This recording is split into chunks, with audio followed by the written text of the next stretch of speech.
नमस्कार। आज के परिवेश में नौकरी पेशे वाले, चाहे गरीब हो चाहे अमीर हो, कोई भी हो, कितना भी पैसा कमाता हो, सब कहीं ना कहीं कर्ज में डूबे रहते हैं। अपने खर्चे को कंट्रोल नहीं कर पाते हैं। कितना भी कमाते हैं लेकिन पता चला कि लास्ट में उसका जाते जाते कर्जे में चला जाता है। हर महीने का खर्च वो अपने आप को कंट्रोल नहीं कर पाते कि कितना करना चाहिए। आज के परिवेश में इस पे कोई ध्यान नहीं देता है कि हम कितना महीने में खर्च करते हैं और कितना बचा पाते हैं। इसी को आज कुछ विशेष सूत्रों से आप समझ सकते हैं कि कैसे हम अपने खर्च को कंट्रोल करें और कैसे इसको कैलकुलेट करें कि हर महीने में हम कितना खर्च करते हैं और कितना बचा पाते हैं। तो आज का सब्जेक्ट है खर्च को कैसे कंट्रोल करें। जैसे कि बहुत सारे लोग हैं जो सैलरी पर्सन हैं, वो भी अपने खर्च को मैनेज नहीं कर पाते। गरीब की तो बात ही छोड़िए, रोज़ कमाता खाता है, खर्च को मैनेज नहीं कर पाता है। लेकिन सैलरी पर्सन वाले, बिजनेस वाले लोग खर्च को कंट्रोल नहीं कर पाते। इसको कंट्रोल करने के लिए बहुत सारे नियम हैं, लेकिन उसको लोग फॉलो नहीं करते। एक ऐसा नियम है जो आप घर पे ही मात्र 5 मिनट समय देकर इस नियम को यदि फॉलो आप कर दिए, इस नियम के अनुसार आप चल दिए 3 महीने तक, तो आपको पता चल जाएगा कि आप हर महीने में कमाते कितना है और बचाते कितना है और खर्च कितना करते हैं, कहाँ पे खर्च करते हैं। ये सब आपको डाटा मिलके सामने आ जाएगा।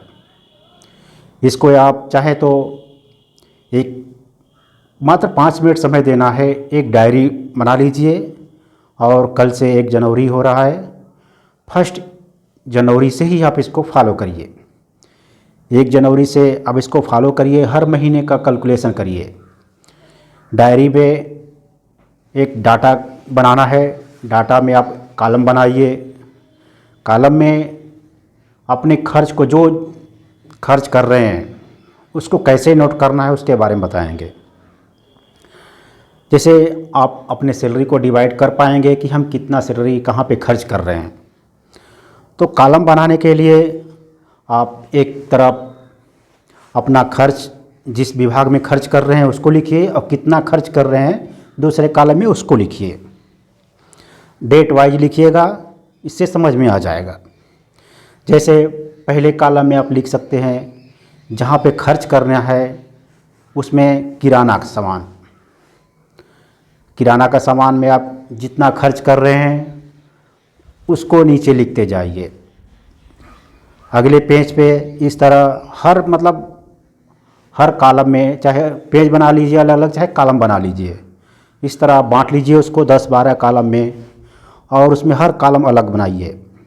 जैसे पहला हो गया किराना का कॉलम, दूसरा हो गया बच्चों की शिक्षा के लिए, उसका कॉलम बना लीजिए। इस तरह तीसरा हो गया मनोरंजन का कॉलम, जैसे आप कहीं घूमने चले जाते हैं, उसका खर्च कितना होता है उसको भी नोट कर सकते हैं आप। तीसरा हो गया पेट्रोल के लिए, आप कितना महीने में पेट्रोल जलाते हैं, कितना खरीदते हैं पेट्रोल, उसको भी लिख लीजिए। साथ में पाँचवा, जैसे चौथा है मनोरंजन, पाँचवा है कपड़े का, आप महीने में कितना कपड़ा खरीदते हैं उसको भी एक कॉलम में लिखिए। छठवां है दान वगैरह, कहीं आप गिफ्ट वगैरह देते हैं, चाहे कहीं बर्थडे वगैरह में जाते हैं गिफ्ट वगैरह देना पड़ता है, निमंत्रण में जाते हैं निमंत्रण देना पड़ता है, उसको भी एक कॉलम बना लीजिए। अगला है मोबाइल वगैरह का खर्च, रिचार्ज वगैरह का खर्च, उसको भी एक कॉलम बना लीजिए। ट्रांसपोर्ट, यदि आप अपनी गाड़ी छोड़कर बस वगैरह से कहीं जाते हैं तो उसका भी एक कॉलम बना लीजिए। साथ में अगर कोई जानवर रखे हैं तो उसके लिए भी एक कॉलम बना लीजिए कि उसको दवाई वगैरह सब जो भी आता है उसको भी एक कॉलम बना लीजिए। आप एक और है कॉलम में दवाई वगैरह का भी कॉलम बना लीजिए। जैसे आप परिवार में किसी को कितना का दवा लाते हैं उसका भी कॉलम बना लीजिए। अगर आप किराए पर रहते हैं तो रूम रेंट का भी कॉलम बना लीजिए। इस तरह आप अलग अलग कॉलम बना लीजिए, और जिस डेट पे आप लाते हैं, जो भी जिस डेट पे खर्चा करते हैं उस डेट पर उसको लिखा करिए। इस प्रोसेस को आप जितना भी खर्च किए दिन भर में, शाम को जाकर उसको लिख दिया करिए। 5 मिनट का समय निकालिए और उसको सोच सोच कर लिख दीजिए कितना हमने खर्च किया। उसके बाद आप लगातार इसको 1 महीना करिए। इसके बाद आपको समझ में आ जाएगा कि 1 महीने की सैलरी में हमने कितना खर्च किया और कितना बचाया और कितना खर्च किस काम पे हुआ। इस तरह आप इसको कंटिन्यूअस 3 महीना कर लीजिए। अगर 3 महीना कर लिए आप कंटिन्यूअस इसको, तो रेशियो पता चल जाएगा कि आपने किस विभाग में या किस चीज़ पे कितना खर्च किया है। जैसे आपने किराना स्टोर पे कितना खर्च किया और कपड़े पे कितना खर्च किया, इस तरह आपको पता चल जाएगा तो आपको इमरजेंसी फ़ंड बनाने में आसानी होगी, क्योंकि आपको महीने का खर्च पता चल गया और विभाग का भी पता चल गया कि किस चीज़ पे हमने कितना खर्च किया।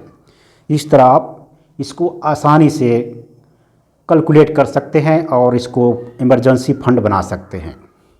इस तरह आप इमरजेंसी फ़ंड आपको कम से कम 3 महीने का बनाना पड़ता है। बाय द वे अगर कुछ हो गया तो 3 महीने तक आप आराम से उसको यूज कर सकते हैं उस पैसे का। इमरजेंसी फ़ंड सबके लिए होना ज़रूरी है। इस प्रोसेस को 3 महीने लगातार करिए और इससे आप आसानी से अपने खर्चे को कंट्रोल कर पाएंगे। आपको पता चल जाएगा कि आपने कितना खर्च किया। अगर बहुत ज़्यादा आपकी सैलरी से भी खर्च ज़्यादा हो रहा है तो आप उसको आसानी से कंट्रोल कर सकते हैं, खर्च को कम कर पाएंगे। जब आपको पता नहीं रहेगा कि आप कितना कमाते हैं, कितना खर्च करते हैं, तो उसमें से बचाएंगे कहाँ से आप। तो इस तरह आप इसको पता कर लीजिए और अब उसी पैसे में से यदि आपको उस पैसे में से बच रहा है तो उसको बचाने का प्रयास करिए। खर्च को कम करिए, पैसे को बचाइए। अगले वीडियो में आपको बताएंगे कि उसी पैसे में से जितना आप कमा रहे हैं उस पैसे का रेशियो आप लगा के उस पैसे में से कितना बचा सकते हैं। यही बताना था कि आपको खर्च कैसे कंट्रोल करना है। यदि आप खर्च को कंट्रोल कर ले रहे हैं, उसको डाटा वाइज लिख ले रहे हैं, तो आप आसानी से इसको कंट्रोल कर पाएंगे। इसके लिए बहुत सारे एप्लीकेशन भी आते हैं मोबाइल में। आपके पास, हर लोग के पास मोबाइल है। जो भी घर का खर्चा चलाता है हर लोग के पास मोबाइल है। जितना भी आप खरीदें उसको तुरंत नोट कर लीजिए, उस पर मोबाइल में नोट कर दीजिए। आपको ये पूरा साल भर का लेखा जोखा बता देगा कि आपने किस किराना पे कितना खर्च किया, कपड़े पे कितना खर्च किया, सब कुछ बता देगा। बहुत सारे एप्लीकेशन है, प्ले स्टोर से लोड कर सकते हैं। धन्यवाद।